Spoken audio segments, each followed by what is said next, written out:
He was only a boy, but he was willing to fight a soldier who was 3 times as big as him because he knew the God would not let him down. KBC Dramatics presents The Boy and the Giant.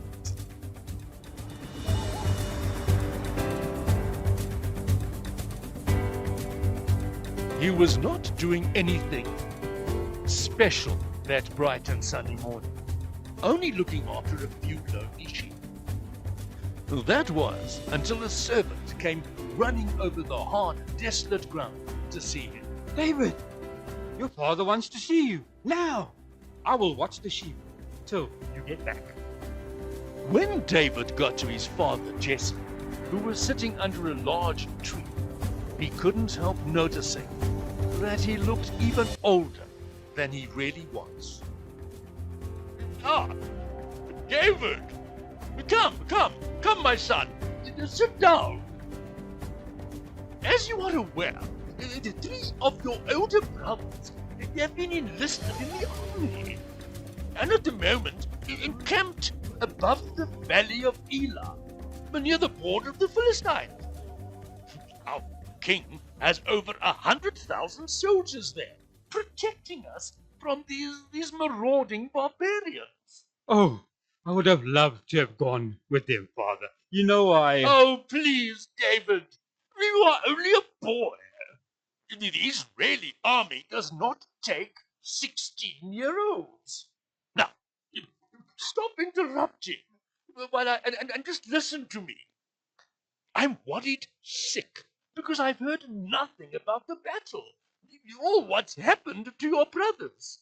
Eliab promised to get word to me, but so far nothing. Anyway, we have prepared bread, cheese, and other goodies for your brothers, as well as for some of the army commanders.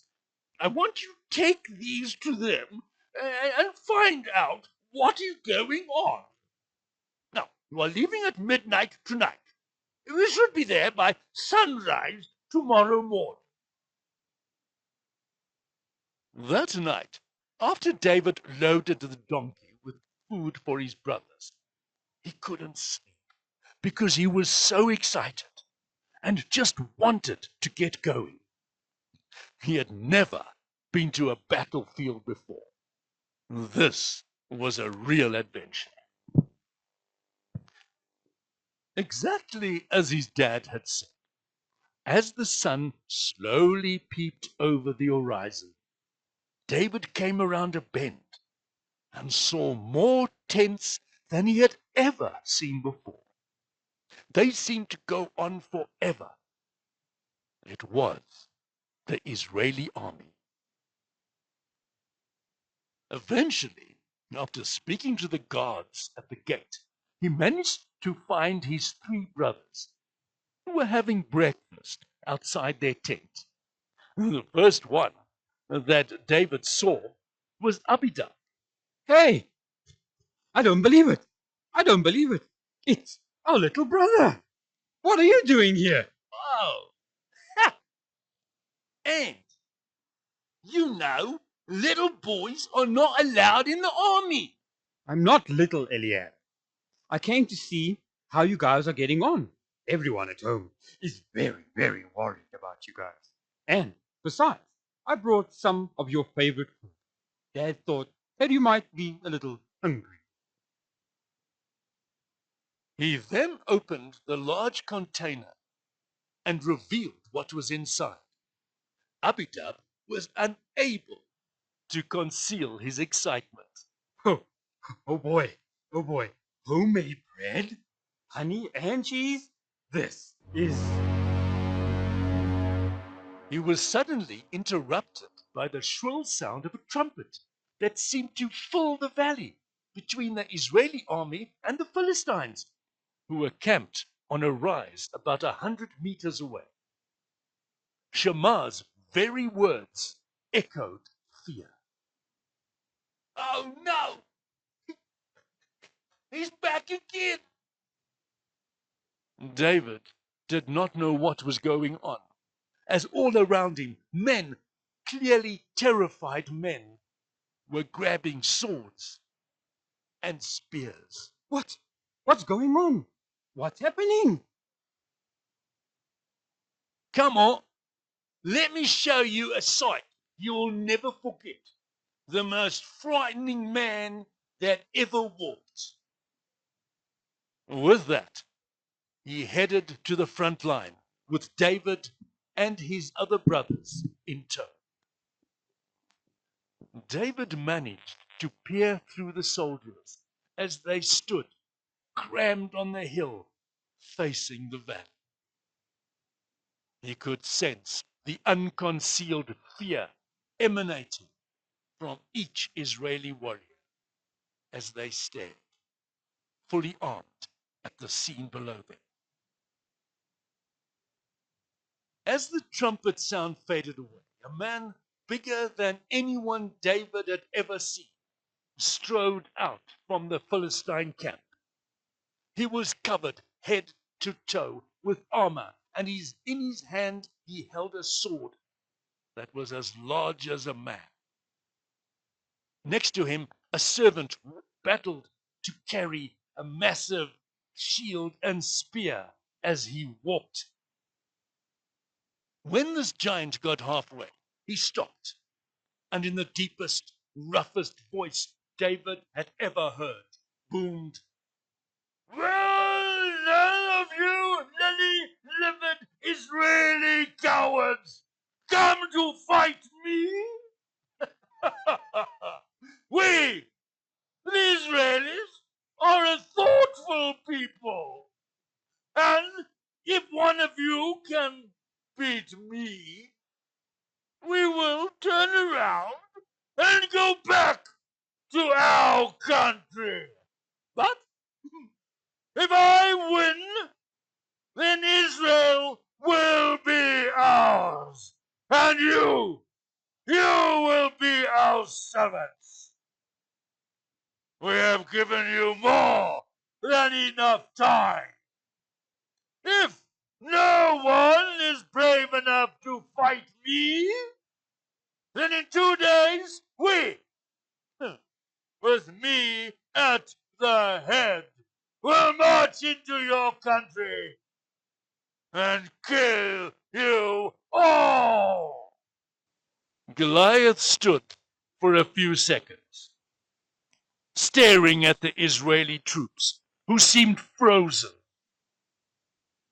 He then threw back his head and roared with a laugh that sent chills down everyone's back.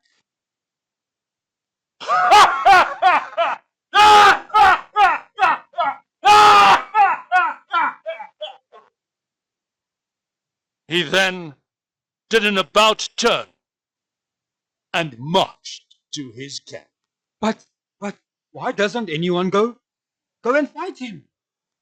David looked at his terrified brothers. What? Why doesn't anyone go and fight him? Why doesn't anyone go and fight him? Are you blind or something? Did you not see how big he was? He could crush 3 of us with one arm. David stood up, and as tall as he could, he stated emphatically, I will fight him. "You?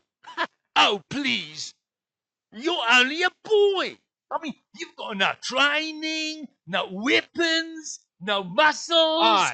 I've got God. I don't need those other things. "Oh, don't be..." Tell me, who has been looking after Dad's sheep for the last few years? And who has killed 2 lions and 3 bears, plus many wild dogs? The brothers stood and looked at each other. Go and tell the king I will fight him, and I will beat him. Nobody beats God. King Saul was pacing up and down when Eliab, David's eldest brother, was escorted into his presence. He bent down on one knee. Sire, I know someone who has said that well, he will take care of Goliath, the giant of the Philistines, and also he will beat him. Saul, for the first time in days, looked pleased. Oh, what? This sounds absolutely wonderful. Is he big like this barbarian? Does he have a sword as massive as his? Quick, bring this champion to me. I want to see his magnificence. Eliab swallowed hard. He did not quite know what to tell the king. Your Highness, I'm afraid he's not as big as Goliath, but he is confident that he will beat him. King Saul stared at Eliab for a few seconds. Oh, well, don't just stand there. Bring him to me. The king stared open-mouthed at David as he stood before him after being led in by Eliab. What? What? I don't believe it. I honestly don't believe it. You have brought me a boy. I mean, what kind of joke is this? Eliab did not know what to say. Fear had frozen his tongue. Eh, Sire. Your Majesty, I will defeat Goliath. Have no fear of that. King Saul could not believe this young man's arrogance. He collapsed into his makeshift throne. So, boy, how do you plan to do that, eh? Do you think he will laugh himself to death when he sees you? Or do you... I will cut off his head. You will cut... You... And how do you, a sliver of a boy, plan to do that to the biggest and largest man I've ever seen? And carrying a sword, well, bigger than yourself. Simply, Your Majesty, I have got God on my side. Saul sat back and remembered the past when God was on his side and how he could do almost anything. After a short pause, he turned to the soldier next to him. Well, we've got nothing to lose. They will attack us in 2 days, and with Goliath leading them, they will wipe us out. Take this boy, who is much braver than all of you put together, to the armory, and see that he is fitted out with the latest and best breastplate and helmet. Also, get him the top shield and sword. May God be with you, son. The breastplate and helmet given to David were so heavy and cumbersome that he said he didn't want them. He also informed the armory that the sword was, well, too heavy and would only slow him down. That night, the other soldiers got to hear about this boy who was going to take on Goliath. Everyone agreed that it was foolhardy and only a quicker means to an end. Most of them resigned themselves to the fact that they would soon be slaves to the Philistines. David was up early the next morning, and he carefully checked the sling to make sure it was in perfect working order. He then went to a nearby stream and selected 6 smooth stones that were the correct size. He had just finished when a familiar sound that sent fear into every Israeli soldier echoed from the valley below. Eliab, Shaman, and Abinadab escorted David to the front line through silent, very worried-looking soldiers that all feared the worst. As the trumpets died, Goliath, with his armor-bearer, strode out to the middle of the valley. With his booming voice, he barked out his usual challenge and insults to the Israelites. He was just about to turn and march back to his camp when he saw a figure striding down the hill into the valley. He wasn't sure if he was seeing things. He rubbed his eyes before bursting out laughing.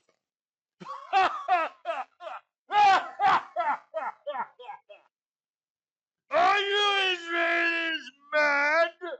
Sending a boy to meet me? You have insulted me. For that, I will crush you like a bug. I will stomp him flat and use him as a doormat.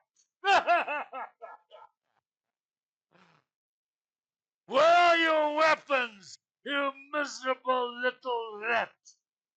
Are you hoping to tickle me to death? David ignored his searing laugh as he walked towards the giant. He pulled out a stone and placed it in his sling. He was about 30 paces from Goliath when he stopped and began swinging the sling around his head. The large Philistine found this even more amusing.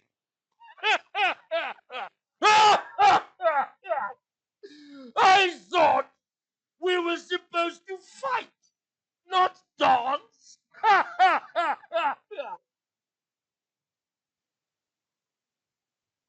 David swung the sling around his head. Once, twice, 3 times, gaining speed every time. When he felt the tempo was right, he took careful aim at a small spot on Goliath's head, just below his helmet and above his nose. At the right time, which he had practiced for years, he released the stone. Goliath never saw it coming. It smashed into his forehead like a bullet. He was unconscious before he crashed into the ground. The cheering Philistines were shocked into a sudden silence that was deafening. And David sprinted to the fallen Goliath like a cheetah. The armor-bearer could not believe that his master was down. He dropped everything and ran for the hills. David quickly picked up the large sword that was lying next to the giant. With effort, he managed to lift it above his head, and with a precision cut, severed Goliath's head from his body. With 2 hands, he grabbed its long hair and held it up to the Israeli soldiers who could not conceal their ecstatic joy. The roar could be heard in Jerusalem. The Philistines knew that things could only get worse. Their mighty hero was dead. As soon as King Saul saw the cut-off head, he jumped up and shouted, "Oh, Goliath is dead! Goliath is dead! The Philistines are ours! Attack!" The Israelis raised their swords and, screaming as hard as they could, charged down the hill to the enemy's camp. That day, Israel recorded a mighty victory, as the Philistine soldiers were either killed or chased back to their own country. And it was all because a young boy had a rock-solid belief in Almighty God.